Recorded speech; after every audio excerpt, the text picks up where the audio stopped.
whistle. Alright. So I've been doing a lot of asking around lately as far as what exactly the responsibility is of the best man, and I was told that the speech should last about as long as the first date day between the bride and the groom, so here goes everybody, and there you have it. I'm not done yet. But what's it been, close to 2 years now since you popped the question? And luckily the answer you got was, Blake, of course I'll be your best man. He even got down on one knee and everything. It didn't quite happen like that, but he did call me up and he said, Austin, this is quite a bit of notice, but I was wondering if you'd like to be the best man at my wedding, and I said, absolutely. Just let me check my schedule for August, and I'll get right back to you. And so I told him that I'd be honored to stand here beside him on this special day. And then he said, about that plenty of notice, I hope by the time the wedding rolls around, you're going to have one heck of a speech lined up. So I said, I'll see what I can do. And he can be a jokester sometimes, but he seemed pretty serious about this, so I figured I'd better see what I could do. So, for those of you that don't know this, Blake and I, we've been friends since day one. And I can't technically say day one because I'm like 350 some days older than he is, but pretty much since we were wearing diapers, I'd say we've been friends. And Ken and Marlene found out the hard way that Blake should have been wearing his till he was about 4. Out in the front yard, in a random spot on the lawn. Quite a few years have passed since then, and we've kept in close touch, and we're still good friends, and I know it's going to stay that way between us, even someday far down the road, even someday if we have to start wearing them again.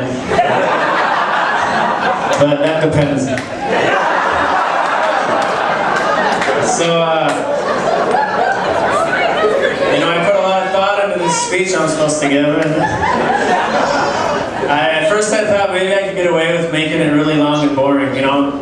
That way you can't say I didn't put time into it.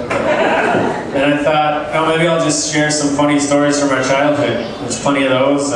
Some might be inappropriate though, out in the front yard in a random spot on the lawn. But and I thought, no, why would I want to go embarrass him with something like that? So I decided maybe I'll try and write a little song for Blake and Heather. And the more I thought about it, the more I decided I'll just kind of combine all these ideas together and focus mostly on keeping it long and boring. So Blake might have an idea of another reason I'm going about his speech in such a fashion. You have to hold on here just a second.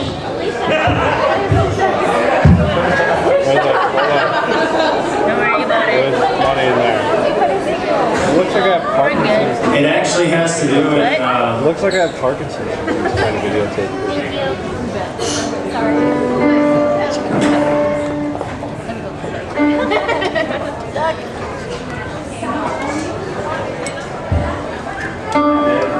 There we go.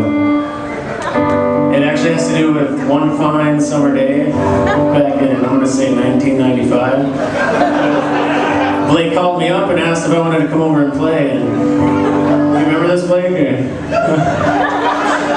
And I think he wanted to play Ninja Turtles or something like that. I think Isaac just finished crafting some custom bow staffs out of closet rod, and I thought that sounded like fun, so I said, let me see what my mom says. And I get back on the phone and I tell him, well, Mom said I can come over and play, but there's something I have to do at the house here first. Otherwise, I don't have permission to come over at all. And Blake, being the impatient little kid he was, says, well, why is that? Why can't you just come over right now? I said, because my mom said. And he says, why because? And I tells him, I says, I have to practice my piano lesson.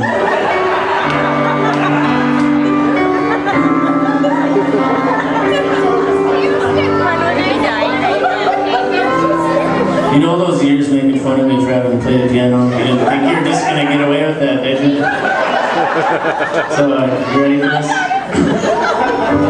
It was Christmas Eve night, and the feeling was right. He gazed into her eyes, what a beautiful sight. He said, give me your hand, and I'll give you my heart. I'd like you in this life with me, till death do us part. So that's what had happened for Blake and Heather. He got down on that knee and asked that question. And Heather was so excited, she didn't know what to say. No, I'm serious, she didn't know what to say. She was like, Blake, what do I say? And Blake said, yes would be nice. And she said, I do, to be with you, together happily, you and me. So I'm gonna wrap this up here pretty soon. I know a lot of you have been waiting for me to say that. And I'm gonna let Blake and Heather get back to their wonderful wedding reception. And we're all gonna shake a leg, and hopefully the DJ will play a little number by Starship. And so look at them now, on this late summer night. The stars will be shining, you'll be holding her tight. Because when there is love, there is no wrong. And where love, just life is long.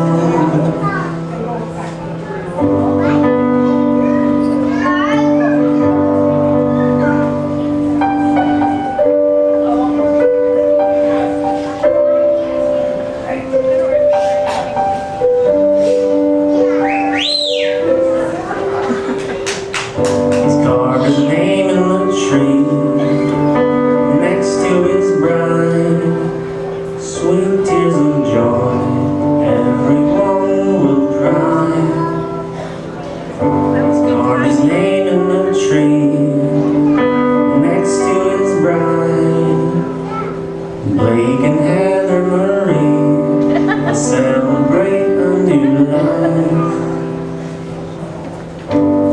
She said, I do want to be with you, together happily, you and me. Yes, she said, I do want to be with you, forever true, me and you.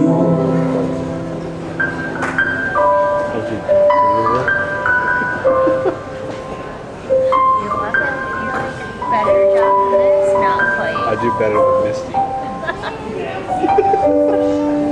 This is why you couldn't have a cigarette now. This is why.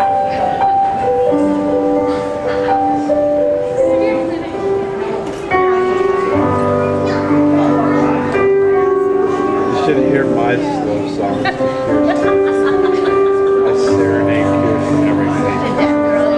Yes, to death metal and 80s.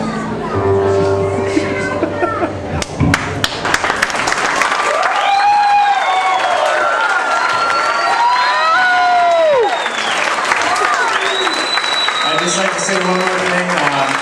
I know Blake and Heather will be able to make it through anything and everything, because whenever Heather wants something to happen, Blake will do anything in his power to help make that happen. It goes both ways. I know that Heather's helped out Blake in times of need, and I just know that they're going to have a great marriage because they're going to be there for each other always. So I'd like everybody to raise their glasses and make a toast to my best friend and his wife, Blake and Heather Schaan.